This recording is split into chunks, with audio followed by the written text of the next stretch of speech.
साथ हेमंत कुमार। चलिए खबरों की शुरुआत करेंगे बड़ी खबर के साथ। भ्रष्टाचार पर पायलट वार को लेकर इस वक्त की सबसे बड़ी खबर है।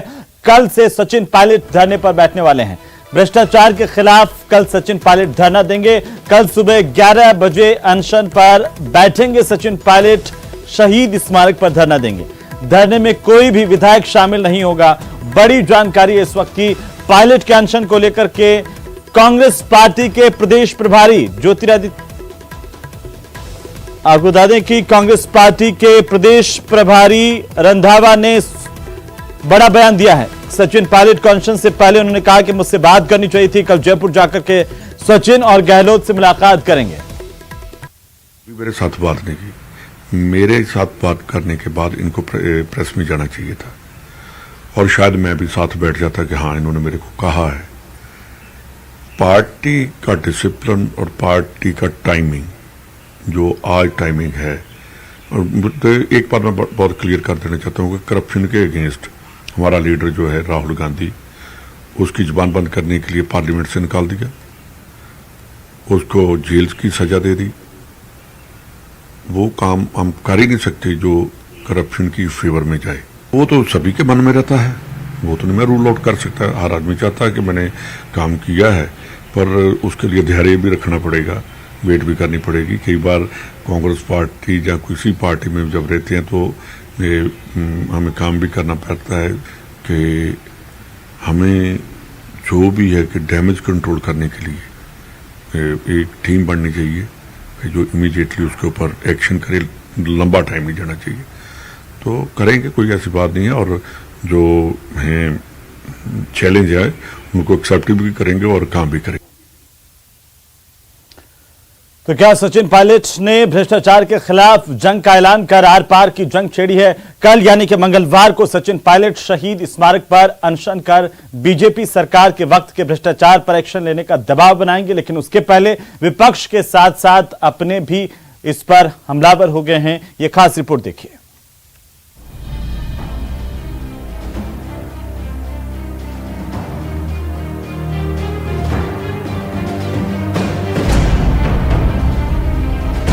ये खान घोटाला हुआ था, 45,000 करोड़ रुपए का आरोप में लगाया था सरकार के ऊपर। पायलट का एक्शन, आर पार वाली सियासत।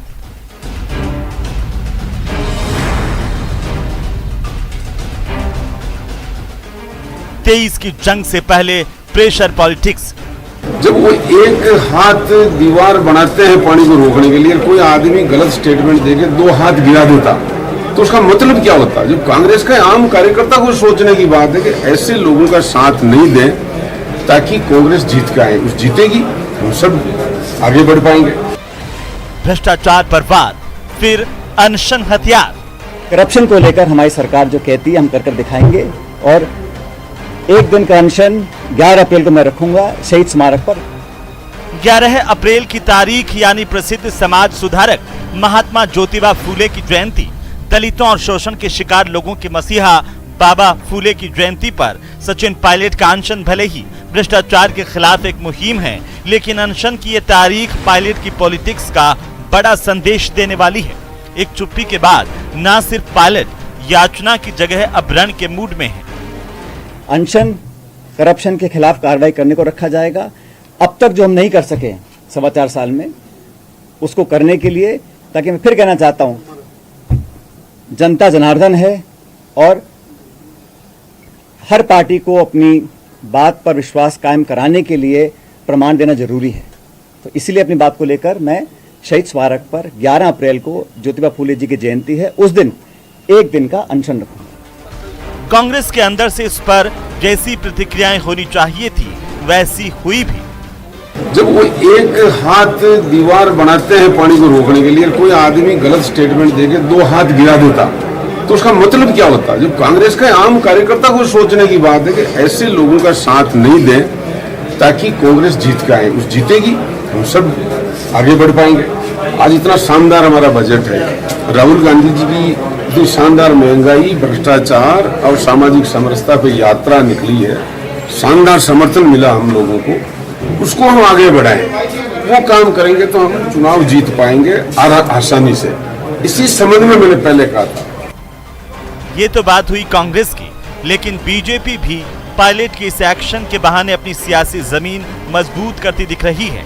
माननीय सचिन पायलट साहब से ये भी आग्रह करूंगा कि राजस्थान में 4 वर्षों में जो बजरी माफिया, खनन माफिया, गुंडागर्दी, इस प्रकार की घटना तुष्टीकरण हुआ है, जहां प्रभु श्री राम का नारे लगाने वाले पर प्रतिबंध लगाया जाता है, वीर शिरोमणि महाराणा प्रताप की धरती पर भगवा पताका लेके ले जाने वाले पर प्रतिबंध लगाया जाता है, तो ऐसे लोगों के खिलाफ ही उनको अनशन में अपनी मांगों को रखना चाहिए। अगर इस प्रकार की बात चलेगी तो फिर 108 एम्बुलेंस घोटाला भी उठेगा पिछली सरकार के कार्यकाल का। पिछली सरकार के कार्यकाल के वो सारे खनन घोटाले भी बात होंगे, तो फिर ये परतें दर परतें खुलती चली जाएगी। और सरकार ने माथुर कमीशन बनाया था, माथुर कमीशन को हाईकोर्ट ने स्ट्राइक किया, रद्द किया। सरकार की हिम्मत होती तो उस कमीशन को इंक्वायरी कमीशन के एक्ट के तहत करती।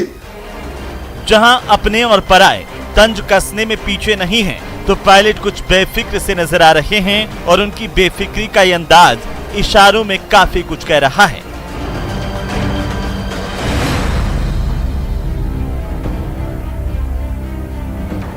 वो मैं समझता हूँ इस कदम से वो काफ़ी आगे जा चुके हैं और अब दिल्ली को फैसला करना है कि उनको क्या कदम उठाना है, क्योंकि ये पिछले 5वां साल होने को आया जब ये सूरत हाल बनी है और दिल्ली अपने आप में इतनी मशरूफ़ है अपने खुद मसलों को लेके, उनको कितना वक्त मिलेगा।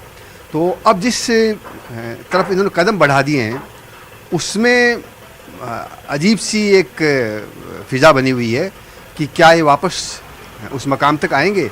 तो उन्होंने एक नया फ्रंट खोला है जिसमें न तो अपोजिशन कहीं प्रभावित है, न आला कमान कहीं प्रभावित है, लेकिन राजस्थान की सरकार के ऊपर या कहिए कि मुख्यमंत्री अशोक गहलोत के ऊपर वो दबाव बनाने की कोशिश कर रहे हैं ताकि किसी तरीके से उनका रिहेबिलिटेशन किसी न किसी रूप में चुनाव से पहले हो जाए। आज तक विपक्ष जिस तरीके से अशोक गहलोत को घेर नहीं पाया, जो उम्मीद थी वो घेरे, और दूसरा जो सचिन पायलट जिस राह पे चल रहे हैं उसे रोकने के लिए आलाकमान सक्रिय हुआ, लेकिन अगर वो नहीं रुकते हैं तो निश्चित रूप से एक नई राह, एक नई पगडंडी पर चलते हुए सचिन पायलट नजर आएंगे। सचिन पायलट का धरना है तो पिछली बीजेपी सरकार के खिलाफ, लेकिन इसे लेकर सवाल भी उठ रहे हैं। एक मत ये भी है कि अपनी ही पार्टी की सरकार तो अनशन की आवश्यकता क्यों, तो दूसरे पक्ष के मुताबिक क्या पार्टी फोरम पर नहीं सुने जाने के बाद पायलट को यह रास्ता चुनना पड़ा। कांग्रेस में जुलाई 2020 की घटना हो या 25 सितंबर 2022 की घटना, बताने के लिए काफी है कि सियासत में कुछ भी और कभी भी संभव है। Bureau report, news 18 network, Rajasthan. तो वहीं बाड़मेर में दलित महिला से हैवानियत पर भले ही प्रदेश की सरकार एक्टिव है और गुनहगारों को जल्द से जल्द सजा दिलाने की अपनी प्रतिबद्धता बार बार दोहराई जा रही है,